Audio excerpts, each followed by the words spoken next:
Good morning class 12th। समकालीन दक्षिण Asia part में आप लोग अभी तक ये जान चुके हैं कि दक्षिण एशिया उपमहाद्वीप में कौन कौन से देश हैं, दक्षिण एशिया की क्या विशेषताएं हैं जो उसे अन्य विश्व से अलग करती हैं, शेष विश्व से, और जो इनके सदस्य देश हैं उनकी घरेलू राजनीति और उस घरेलू राजनीति का इन देशों के आपसी संबंधों पर, विशेषकर भारत का बाकी जितने सदस्य देश हैं दक्षिण एशिया के, उनसे भारत का संबंध, उसमें विवाद के बिंदु और सहयोग के बिंदुओं का अध्ययन आप कर चुके हैं। आज इसी में जो अगला पड़ाव है दक्षिण एशिया का क्षेत्रीय संगठन, दक्षिण एशियाई देशों का क्षेत्रीय संगठन, जिसे संक्षेप में सार्क या हिंदी में दक्षेस कहा जाता है, उसे पढ़ेंगे। SAARC, सार्क, इसे English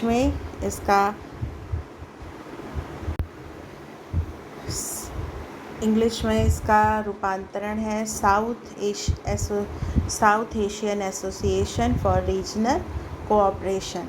S for South, A for Asia, South Asian, A for Association, R Regional Cooperation। तो और हिंदी में इसी को दक्षेस कहा गया। दक्षेस, द से दक्षिण एशियाई क्षेत्रीय सहयोग संगठन। तो कभी कभी शॉर्ट क्वेश्चन में ये भी पूछा जा सकता है कि सार्क का पूरा नाम बताइए या दक्षेस का पूरा नाम बताइए। तो पहली चीज़ तो आपको ये ध्यान में रखने की है कि सार्क और दक्षेस दोनों एक ही चीज़ हैं, एक ही संगठन के नाम है। सार्क अंग्रेजी भाषा में और हिंदी में उसी को दक्षेस कहते हैं। ठीक है। दूसरी चीज़, स्थापना वर्ष इसका 1985, 8 दिसंबर 1985 को स्थापित हुआ ये संगठन। ये बहुविकल्पी में ये क्वेश्चन पूछा जा सकता है। अगली चीज़ है स्थान। सबसे पहले ये ढाका, जो बांग्लादेश की राजधानी है, वहाँ पर पहली बार इसकी मीटिंग हुई। तो स्थापना इसकी ढाका में हुई, और जो मेन संस्थापक सदस्य थे जिन्होंने एक क्षेत्रीय संगठन, दक्षिण एशियाई क्षेत्रीय संगठन का आइडिया चलाया कि जैसे विश्व के अन्य देशों में क्षेत्रीय संगठन बन रहे हैं, आसियान है, यूरोपीय यूनियन है या नाफ्टा है, उसी तरीके से दक्षिण एशियाई देशों को भी अपने क्षेत्रीय विकास के लिए एक क्षेत्रीय संगठन बनाना चाहिए। तो जो इसके मेन विचारक या स्रोत थे वो जनरल जिया-उर रहमान, जो बांग्लादेश के तत्कालीन राष्ट्रपति थे, उनके प्रयासों से हुआ।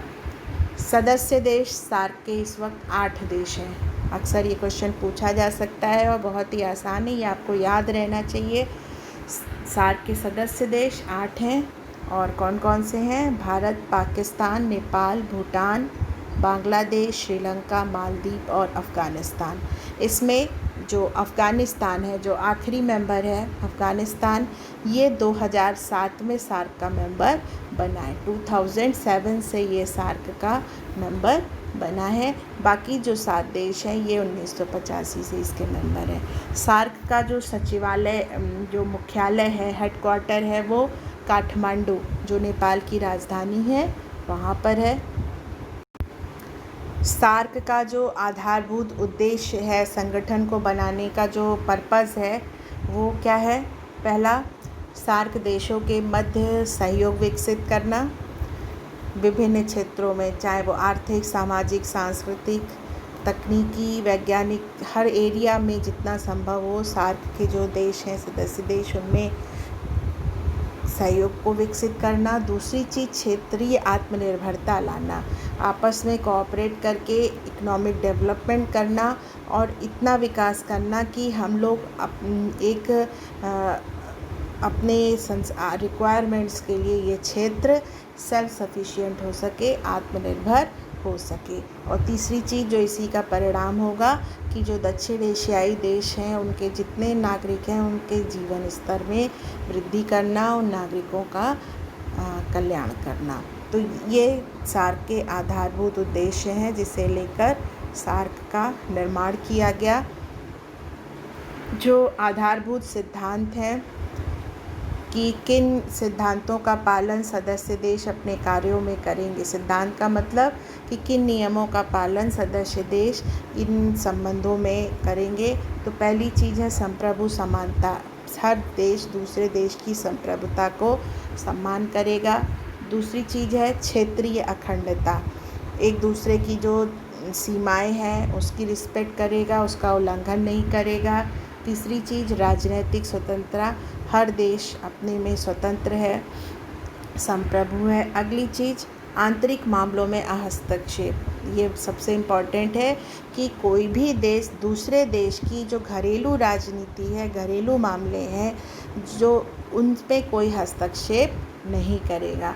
और अगली चीज़ है परस्पर लाभप्रद संबंधों का विकास करना, इस प्रकार के संबंध बनाना कि जिससे हर देश को फ़ायदा हो सके। इस तरह के संबंध नहीं कि सिर्फ एक ही देश को फ़ायदा हो या कुछ ही देशों को फ़ायदा हो, बाकी नुकसान में रहें। परस्पर लाभप्रद मतलब सभी को उसका फ़ायदा हो।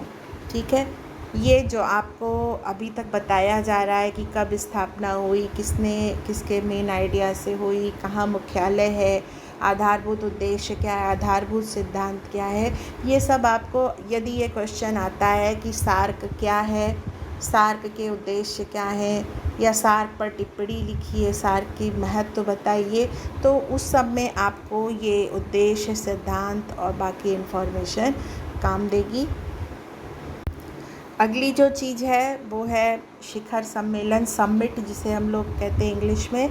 अभी तक 18 शिखर सम्मेलन 1985 से सार्क के हो चुके हैं। शिखर सम्मेलन का मतलब होता है जो हर देश के जो शिखर नेता होते हैं, मतलब जो देश के शीर्ष नेता होते हैं, वो प्रतिवर्ष या आपस में मिलते हैं, विचार विमर्श करते हैं। तो जो शीर्ष नेताओं की बैठक होती है उसे शिखर सम्मेलन कहा जाता है। सार्क के अभी तक 18 शिखर सम्मेलन हो चुके हैं। जो अभी तक का लेटेस्ट सम्मेलन हुआ वो काठमांडू में हुआ 2014 में। ठीक है, उसके बाद 2016 में पाकिस्तान इस्लामाबाद में 19वां शिखर सम्मेलन प्रस्तावित था, लेकिन दुर्भाग्यपूर्ण ढंग से जब उरी जो जम्मू कश्मीर में है उसमें आतंकवादी हमला हुआ सेना के कैंप पर 2016 में, जिसको जो आतंकवादी पाकिस्तान के द्वारा प्रेरित थे, उनको पाकिस्तान से उनको प्रश्रय मिला था। इस कारण भारत ने जो 2016 का शिखर सम्मेलन होना था 19वां सार्क का, उससे अपने को अलग कर लिया, उसमें जाना कैंसिल कर लिया। और बाकी देशों ने भी, श्रीलंका है, बांग्लादेश और बाकी देशों ने भी अपने को इस शिखर सम्मेलन से अलग कर लिया। और इस कारण जो है 19वां शिखर सम्मेलन अभी नहीं हो पाया। ठीक है, तो अगर क्वेश्चन हो कितने शिखर सम्मेलन हुए या आखिरी कहाँ हुआ था अभी तक का जो लेटेस्ट है, तो वो आप बताएंगे 18वां काठमांडू में हुआ था, और 19वां जो इस्लामाबाद में प्रस्तावित था वो कैंसिल हो गया था, क्योंकि उरी हमले के कारण। उरी आप लोगों में से हो सकता है कुछ बच्चों ने ये फिल्म भी देखी हो, इस पर एक फिल्म भी बन चुकी है। तो अगली चीज़ आ जाते हैं सार्क की अभी तक की उपलब्धियां क्या है। 1985 से बना हुआ ये क्षेत्रीय संगठन है, इसकी क्या क्या उपलब्धियां हुई हैं अभी तक शॉर्ट में। तो सबसे पहले वरीयता आधारित व्यापार समझौता हो चुका है, जिसे हम लोग कहते हैं SAPTA, south Asian preferential trade agreement. वरीयता का आधारित समझौते का जो 1995 में हुआ। वरीयता आधारित व्यापार समझौते का तात्पर्य है कि जो सार्क के देश हैं वो व्यापार करने में या किसी चीज़ की आयात निर्यात में अन्य देशों के मुकाबले सार्क देशों को वरीयता देंगे। और इसी का अगला कदम, जो वरीय व्यापार होता है उसी का अगला कदम होता है मुक्त व्यापार, कि वरीयता ही नहीं देंगे बल्कि मुक्त, कर मुक्त व्यापार होगा, जिससे बिना किसी रोक टोक के सामानों की और व्यापार की, आयात निर्यात की आवाजाही हो सके, जिससे कि संपर्क बढ़े। तो 2004 में SAFTA, south Asian free trade agreement, ये इस पे हस्ताक्षर किए और 2006 में ये लागू हुआ। तो 2 डेट है, इसका ध्यान रखिएगा। अक्सर ये पूछा भी जाता है कि साफ्टा कब लागू हुआ या साफ्टा क्या है। तो साफ्टा का आपको पूरा नाम भी आना चाहिए, south Asian free trade agreement. और इसकी 2 डेट्स हैं। पहली डेट है 2004, 2004 में ये हस्ताक्षर हुआ इस पर, और 2006 में साफ्टा लागू हुआ, जिसमें 20% तक जो आयात निर्यात करे उसे 20% तक कट ले आना था काट के, जिससे कि जो व्यापार है वो सहूलियत से इन देशों के मध्य हो सके। इसके अलावा अन्य उपलब्धियों में आप बता सकते हैं कि एक सार्क डेमोक्रेटिक चार्टर या सामाजिक चार्टर का निर्माण हुआ है। इसके अलावा जो शिखर वार्ताएं होती हैं उसके द्वारा जो इन देशों के शीर्ष नेता हैं उनकी नियमित बैठक होती रहती है। कई सारे कन्वेंशंस या अभिसमयों पर ये देश हस्ताक्षर कर चुके हैं, जैसे मानव दुर्व्यापार, जो महिलाओं और बच्चों की तस्करी होती है, अवैध तस्करी, उसको रोकने के लिए, बाल कल्याण को बढ़ावा देने के लिए, जो क्रिमिनल मैटर्स हैं या आपराधिक मामलों में सहयोग के लिए, और जो आतंकवाद और नशीली दवाओं के व्यापार को रोकने के लिए। तो इन सब चीज़ों के लिए ये देश परस्पर सहयोग के लिए अभिसमय या कन्वेंशन भी हस्ताक्षर कर चुके हैं। इसके अलावा कई तरह के सेंटर्स की स्थापना की गई है, जिसमें सार्क देश आपस में सहयोग करके इन आपदाओं से निपट सकते हैं या विकास कर सकते हैं। तो जैसे सार्क कृषि केंद्र, ये ढाका में इसका मुख्यालय है। सार्क ऊर्जा केंद्र, ये इस्लामाबाद में है। सांस्कृतिक केंद्र कोलंबो, आपदा प्रबंधन केंद्र भारत, और टीबी एवं एड्स केंद्र काठमांडू। तो इसी तरीके के अन्य विषय भी हैं सहयोग के। इन सेंटर्स के जरिए जो सार्क देशों का नॉलेज है, जो यहाँ की जितनी भी रिसोर्सेज हैं उनको एक जगह इकट्ठा करके सामूहिक रूप से डेवलपमेंट का प्रयास इन क्षेत्रों में किया जा रहा है। तो ये सब चीज़ें आप सार्क की उपलब्धियों में गिना सकते हैं। ठीक है, अगली चीज़ आती है जो अक्सर क्वेश्चन आता है, वो है सार्क की असफलता का कारण। ठीक है, क्योंकि सार्क असफल एक तरह से क्लियरली कहा जा सकता है, स्पष्ट रूप से कहा जा सकता है कि सार्क अपने उद्देश्यों को प्राप्त करने में अभी तक फ़िलहाल पूरी तरीके से असफल हो रहा है। कारण उसका है, पहला, विश्वास का अभाव। घरेलू राजनीति और भारत के आप पड़ोसी देशों से, पाकिस्तान, नेपाल, श्रीलंका, बांग्लादेश, पड़ोसी देशों से आप जो संबंध पढ़ चुके हैं,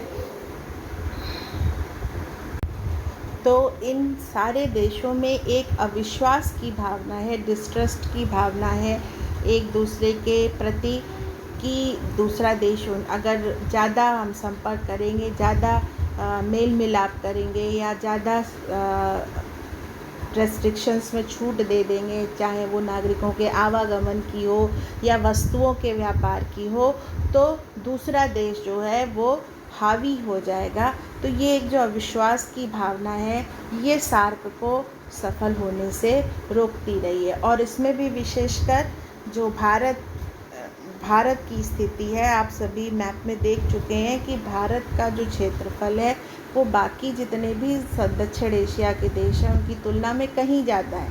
भारत की क्षमता बाकी सदस्य देशों की तुलना में कहीं अधिक है। तो ये बाकी जितने भी देश हैं वो अपने, चाहे वो व्यापार के क्षेत्र हो या नागरिकों के आवागमन का हो, उन सब में पूरी तरीके से फ्री ट्रेड करने में या मुक्त आवागमन में एक सशंकित या संशय का एक विचार है कि यदि पूरी तरीके से रेस्ट्रिक्शंस को ख़त्म कर दिया गया, सीमाओं को ख़त्म कर दिया गया, तो भारत जो है इन देशों के मार्केट्स पे या वहाँ पर हावी हो सकता है। ठीक है, दूसरी चीज़ पूंजी का अभाव। पूंजी का जो अभाव है आप सभी पढ़ चुके हैं। लगभग सभी देश, जिसमें भारत भी आ जाता है, सार्क के देश, वहाँ वो सभी विकासशील देश हैं। तो इन सभी के पास एक और सभी की जनसंख्या अत्यधिक है। तो अत्यधिक जनसंख्या और रिसोर्सेज की कमी, ये सारे इन देशों की कॉमन प्रॉब्लम है। तो इस कारण कोई भी देश अपनी तरफ से सरप्लस पूंजी जो है वो सार्क में नहीं लगा सकता। तो ये पूंजी और तकनीक का जो अभाव है, इसके कारण भी जो सार्क के देश हैं उन्हें अन्य देशों के सहयोग के लिए उनकी तरफ देखना पड़ता है या उनसे संबंध बनाने पड़ते हैं। अगली चीज़ है बाहरी शक्तियों के क्षेत्र में हस्तक्षेप। शीत युद्ध के दौरान अमेरिका और वर्तमान समय में चीन, इन दोनों देशों, विशेषकर इन दोनों देशों के इस क्षेत्र में हस्तक्षेप के कारण जो है दक्षिण एशिया के जो देश हैं उनको अपने संबंधों को मधुर बनाने में, अपने संबंधों को अच्छा बनाने में नुकसान पहुंचता रहा है। क्यों? जो बाहरी शक्ति है, जैसे वर्तमान समय में चीन है, तो उसका ये इंटरेस्ट है, उसके हित में ये है कि ये भारत के जितने पड़ोसी देश हैं वो भारत के एंटी बने रहें, बहुत अच्छे संबंध भारत से उनके ना हो। क्यों? तभी चीन अपना प्रभाव इस क्षेत्र में बढ़ाकर भारत को काउंटर कर सकता है। तो इस तरह से जो ये बाहरी देशों का हस्तक्षेप क्षेत्र में रहा है, ये दक्षिण एशियाई देशों को अपने संबंध सामान्य करने में नुकसान पहुंचाता रहा है, जिसका असर सार्क की सफलता पर भी पड़ा है।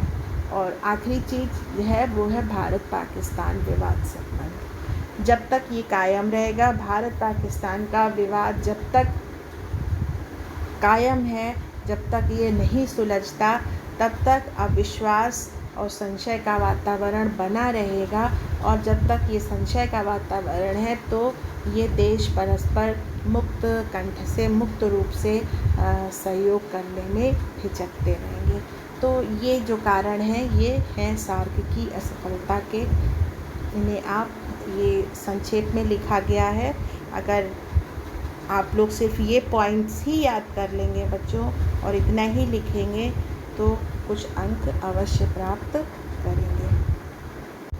जैसे यहाँ पर आपकी किताब में पेज नंबर 77 पर ये जो कार्टून बना है सार्क समिट, उसमें अगर आप ध्यान दीजिए तो बाकी चेयर्स जो लगी हैं उसमें बीच में ये पाकिस्तान और इंडिया, इनको अलग से दर्शाया गया है। ये क्या चीज़ बता रहा है? ये चीज़ बता रहा है कि जब तक पाकिस्तान और इंडिया का विवाद नहीं सुलझता है, क्योंकि ये दोनों ही देश परमाणु शक्ति संपन्न हो चुके हैं, तो यदि इन देशों के मध्य विवाद सुलझता है तो सार्क का आधे से अधिक संशय का वातावरण ख़त्म हो सकता है और सार्क एक विश्वसनीय सहयोग विकसित कर सकता है। लेकिन इनके विवाद और मतभेदों के कारण सार्क समिट और सार्क के प्रयास हमेशा असफल होते रहे हैं।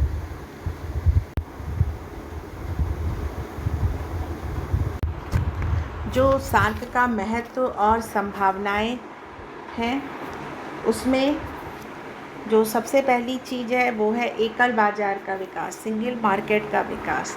यदि सार्क के देश अपना मतभेद भुलाकर और आर्थिक सहयोग करने पर सहमत हो सकें, साफ्टा को पूरी स्पिरिट में लागू किया जा सके, तो ये दक्षिण एशियाई क्षेत्र जो है वो एक सिंगल मार्केट के रूप में शेष विश्व के लिए उभर सकता है। और जो शेष विश्व से जब व्यापार की वार्ताएं हैं या जो टर्म्स एंड कंडीशन है, उसमें मजबूती से सौदेबाजी की स्थिति में आ सकता है। अभी क्या होता है, हर देश विभाजित है तो वो एक अलग देश के रूप में बाकी विश्व से जब व्यापार वार्ता करता है तो उतनी मजबूत स्थिति में नहीं रहता। अभी आज यहाँ दक्षिण एशिया में ही जो एक देश है वो दूसरे देश का प्रतिद्वंदी है, ठीक है। जैसे कोई भी माल है जो भारत में भी मिल रहा है और पाकिस्तान में भी मिल रहा है, तो आसियान या यूरोपीय संघ जब कोई चीज़ दक्षिण एशियाई क्षेत्र से खरीदना चाहता है कच्चा माल, तो फिर वो बार्गेनिंग की स्थिति में आता है कि अच्छा, अगर आप इतने में सस्ते में नहीं दे रहे तो हम पाकिस्तान से खरीद लेंगे, या पाकिस्तान नहीं दे रहा तो हम भारत से खरीद लेंगे।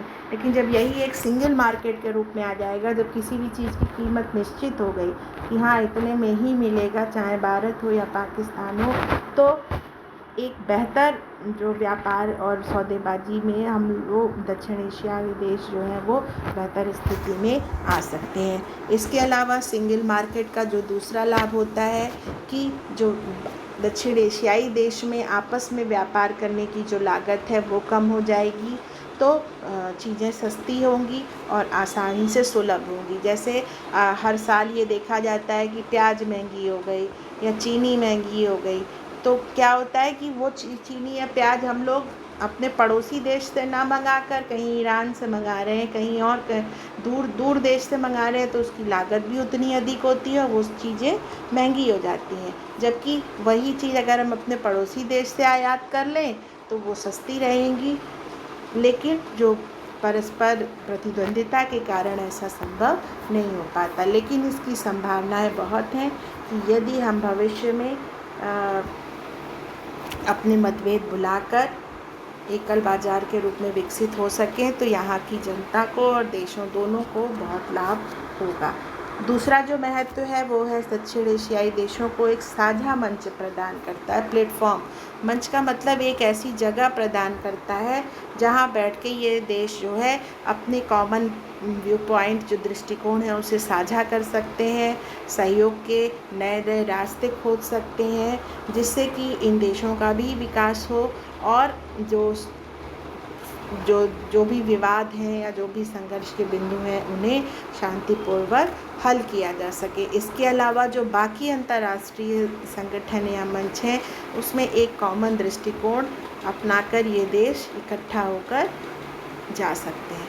अगली चीज़ है जीवन गुणवत्ता स्तर में वृद्धि कर सकता है। जब आयात अगर एकल बाजार के रूप में विकसित होता है, व्यापार में वृद्धि होगी, तो हर देश के नागरिकों के जीवन की गुणवत्ता स्तर में भी वृद्धि होगी। और लास्ट चीज़ है, जो अभी ये संघर्ष का हॉट स्पॉट एरिया बना हुआ है दक्षिण एशिया, वो स्थायित्व, शांति और समृद्धि का लक्ष्य प्राप्त कर सकता है। तो ये बच्चों आपका सार्क हो गया, जो दक्षिण एशिया का क्षेत्रीय संगठन है। अक्सर इससे क्वेश्चन आता है, इसे आप लोग अवश्य याद करेंगे बिंदुवार और उसे कॉपी में करेंगे। कल हम लोग इस चैप्टर के प्रश्नावली सॉल्व करेंगे।